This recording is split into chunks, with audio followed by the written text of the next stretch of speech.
northwest state of Kaduna and Zamfara states. While new strategies have been deployed to tame the spate of banditry, terrorism, and other heinous crime across the country, this is the best time for Nigerians of good intentions, especially among the downtrodden, to rally around and muster greater support for all our gallant security forces in their determined effort to subdue and eliminate crime and criminalities. The people should also be wary of and ignore the antics and unhelpful pronouncement of some self-styled religious and political leaders who appear to be hell-bent on dividing the country among primordial cleavages and ultimately setting the country on fire. What we need from leaders and persons of influence these trying times are soothing words of wisdom and exhortations rather than incendiary and divisive utterances capable of compounding the problems. The recent Christmas Day homily of the Catholic Archbishop of Sokoto, Matthew Hassan Kuka, is a typical case of pouring petrol on fire. The fact that the battle against terrorism, banditry, and other heinous crime has not completely yielded the desired result cannot be a failure of one ethnic group, religion, or region.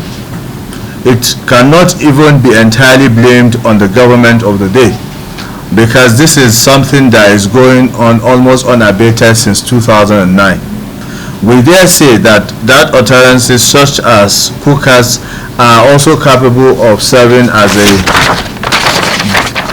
disincentive and a dampener on the hardworking and gallant police and military forces.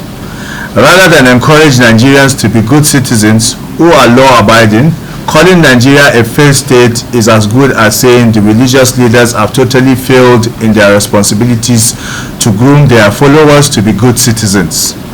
These failed state assertions cannot simply fly. This government has risen on several occasions to the challenges, especially in its handling of the COVID-19 pandemic. This same government just recorded less than 6% dip in the gross domestic product in 2020, whereas several advanced countries had their GDP decline by double digits, particularly security agencies at all times. The war against insecurity is a collective responsibility. With all the sense of modesty, our organization is very conscious of the place of appreciation and the concept of boosting the morale of security operatives. Appreciating the courage and bravery of the officers on battlefront fighting for the safeties of harmless Nigerians will encourage them to do more. In recognition of this singular fact, we are using this medium to applaud the exceptional feat recorded by the gallant police officers that confronted the bandits recently in Kaduna and Katsina states. The successes of this operation has proved that Nigerian police force under the leadership of Inspector General of Police IGP Muhammad Abubakar Adamu is leaving no stone unturned in keeping the society safe for all law-abiding citizens. We applaud the wisdom and good conscience displayed by the Inspector General of Police so far on the entrenchment of community policing as a principal solution to fortify security operations across the country.